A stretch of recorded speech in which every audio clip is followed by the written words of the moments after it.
and I cannot wait long. Hello? Is this Dr. Casola, the psychologist? Good.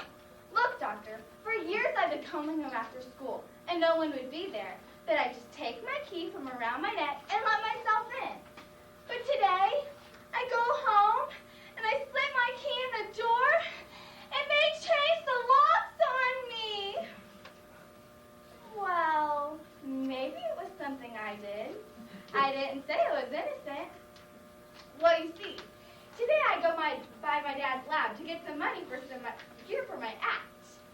And I see this, like, glob of bioplasm quivering in a petri dish. I don't know why I did it. Maybe it was sibling rivalry. But I leaned over and I spit into it. Of course, my dad had a mad scientist alert. He said that I'd root years of research. The truth is, he loves that bioform more than me. I thought about calling the hotline for runaways, but I'm afraid they won't accept throwaways like me. And I have other family, my grandparents, but we have nothing in common except that we're all carbon-based life forms. What? A commercial? I can't believe you're brushing me off to sell some product that probably killed some poor lab rats. You've been about as helpful as an acid flashback. Hey! Where's my parakeet Conway Tweety? Oh, that creep stole my parakeet. Hey, you had to see someone leave with the cage. You saw me come in with one. Don't you stare at me with those blueberry syrup mustaches. Later we find Agnes on stage at the Unclub, in the midst of her performance. Tonight will be a night of sharing, for the sharing impaired. We are all soulmates, after all, in this vast cosmic dustbin of intergalactic space. Our universe contains over 100 billion galaxies, and each galaxy contains over 100 billion stars. And we are microspecks on spaceship Earth. So the fact that my parents kicked me out of the house and someone stole my parakeet should mean very little in the scheme of things. But no, I am quite upset about it. As I was leaving to come to the Unclub tonight, my grandmother said, as long as you're going out, take out the trash. I look around the room, and I see her lima bean and split pea mosaic decoupage hanging over Granddaddy Speck's Berkline recliner, the kind they give away at game shows. I see her imitation early American maple coffee table in the shape of a wagon wheel. I see her salt and pepper collection sitting on her semi-early American knick-knack shelf. And I see this wrought iron lamppost with a ceramic drum cleaning against it. I see it, but I don't believe it. Take out the trash, I wanted to say. I wouldn't know where to begin. When I'm with my family, I feel like a detached retina. The last deep conversation I had with my father was with our t-shirts. His said, science is truth, found out. And mine said, the truth can be made up if you know how. On the news this morning, I heard the weatherman say, the air outside today is unacceptable. People with breathing problems should not go out. I wanted to shout, what is unacceptable is that the air is unacceptable. I think, wow, breathing is a biohazard. If we don't take in air every few minutes, we die. But the air we're taking in is killing us. So I rushed to my behavioral modification center, hoping they can help me cut down on my habit of breathing. I hear in the cubicle next to me, do you want to stop smoking? No. Do you want to stop drinking? No. Do you want to stop overeating? No, I want to stop caring that I eat and drink and smoke too much. I'd like to share something vital I read in a self-help book I got from the trash can in the ladies' room at the House of Pancakes. Will, by G. Gordon Liddy, master of the Watergate caper. Liddy, who I'll hold not to mind it. And I don't mind it that when I came into this world, Elvis was already fat. I don't mind that I was born at the time of the crime known as Watergate. I don't mind that no matter how much contempt I have for society, it is nothing compared to the contempt society has for me. And I don't mind that I get up every morning feeling like I want to vomit. For Gordon Liddy has taught me the way. Life is like that candle flame, and we are like Gordon Liddy's hand, hovering over it. But it hurts, like heck. But the trick is not to mind it. Ouch! I mind it!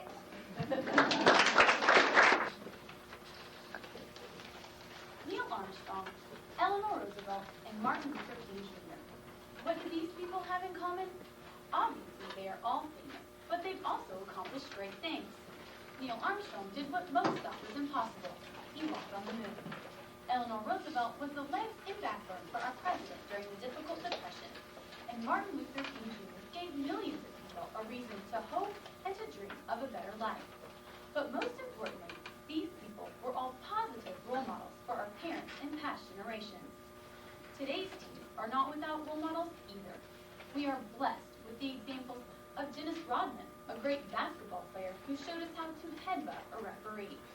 Then there's Britney Spears, a pop singer who promotes both sex and nudity through her actions and words. And we can't forget our former president, Bill Clinton, who will go down in history not for his great leadership, but for his sexual exploits and experimentation with drugs. Many people are quick to point out the problems with teenagers in today's society, but today I'd like to draw attention to our examples, our heroes, our role models. These people are letting us down. Instead of providing positive examples, they are demonstrating values that are deplorable. It's no wonder that teen problems are continuing to grow. Kathy Eves, a role model expert, states, superstars are always role models, and it is clear that decent values in superstars seem to be depleting at a steady rate. According to psychologist Karen Lovett, regardless of the efforts to educate people on the importance of unique individuality, people strive to be like someone else in one way or another. Unfortunately, people strive to emulate the negative sports heroes, musicians, and movie stars. I believe we need to change who we consider role models. We need to find real heroes and heroines who promote a positive, healthy lifestyle. To achieve this goal, we must first examine today's major problems, identify how role models promote these problems, and find a better solution to these problems. There are many problems in today's society, but I'd like to focus on 4 of them. The first problem of teens is drug and alcohol abuse. There are both teens and adults who seem to be looking to drugs as a way to solve their problems. According to the National Institute on Drug Abuse, drug usage among American teens and adults has risen 6% over the past 5 years. Also, the number of alcohol-related deaths is on the rise. As stated in the BBC News report, the number of deaths from alcohol misuse is nearing 33,000 annually. Teens and adults seem to be turning to drugs as a way to escape the pressures of everyday life. But in reality, this alternative is actually causing more harm than good. The second problem often associated with teens is criminal activity, such as stealing, violence, and murder. Each day, in the United States, 10 children are killed from gun violence. We are also shocked to see teens killing their classmates in school shootings.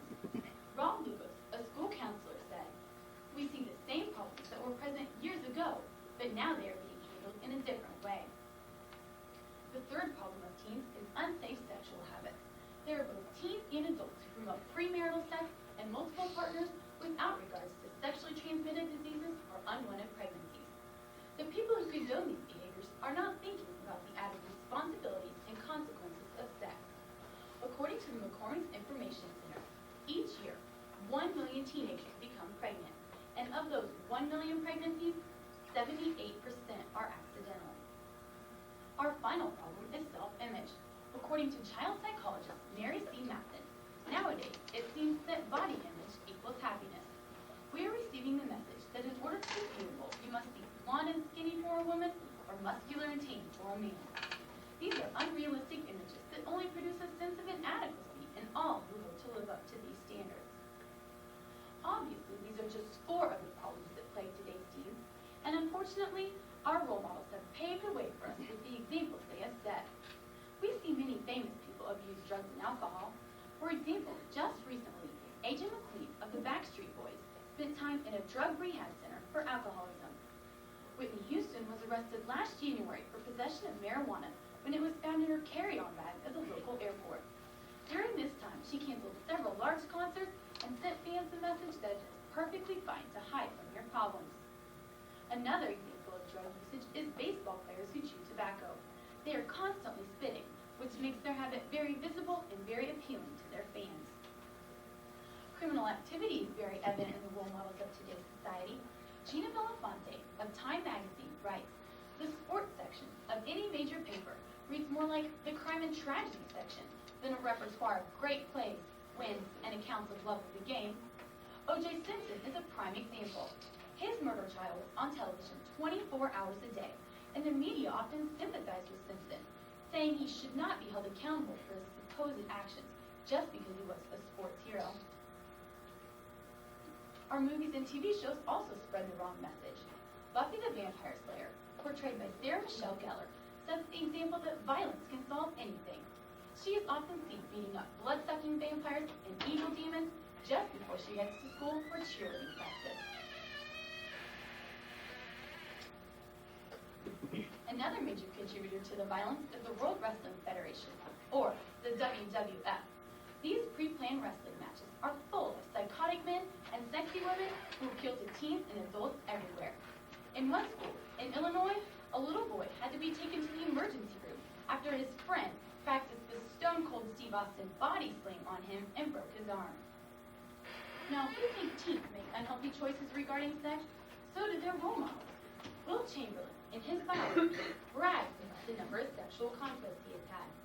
On the popular TV show, Friends, the cast sleeps with each other on a regular basis. This gives teens the impression that casual sex is perfectly fine. Our problems with self-image could be credited to the examples we see as well. Just last December, ABC aired a Victoria's Secret runway show in which they promoted their new line of lingerie. All the models used in this show were gaunt and silvery. This show was watched by young girls and older women, and it promoted a very unhealthy body image. The TV show Baywatch is also full of unrealistic women and men. The women are obviously surgically enhanced, while the men look as if they are cut from stone. Although these are unrealistic images, the people that watch these shows do not take this into account. They view these bodies as desirable, and their attempts to copy them often lead to unhealthy choices. The examples of negative role models are endless. They can be found in our movie stars, our musicians, our TV shows and movies, our athletes, and even in our politicians. So what's to be done to change this current trend? There are several steps that we can take to assure that our children have positive role models. First, we can educate our children on the differences between positive and negative role models. Ziva Kuna, PhD, said, "Having role models is not a bad thing. It just requires the ability to distinguish between good and bad role models." As we saw in the 9/11 tragedy in New York City, our nation is full of good people who are willing to help out, to care, and to be true heroes. However, it is the job of parents and other adults to call attention to these positive role models. Michelle Tafoya, a CBS Sports reporter, said, "Parents are ultimately responsible to point out to children which are the good role models and why." Equally important, parents and other adults must be positive role models themselves. Danny Reagan, a child psychologist, said, "Good, bad, or indifferent, parents are the major role models for their children." It is possible for parents to set good examples in many ways. For instance, they can volunteer their time and effort with such things as helping at a local food drive or visiting the elderly. As children see their parents doing these activities, they realize how important it is to help one another. For those children who might not have positive parental role models, we can help by volunteering as a big brother, big sister, or by leading a local Girl Scouts or Boy Scouts organization. So in conclusion, I hope you realize that if we can change who teens look to as their role models, then maybe we can change some of the negative traits we currently see in today's society. I know this is not a solution to all that ails us, but it is certainly a step in the right direction. As Danny Reagan puts it, we are all modeling play. From the cradle to the grave, role models shape our actions.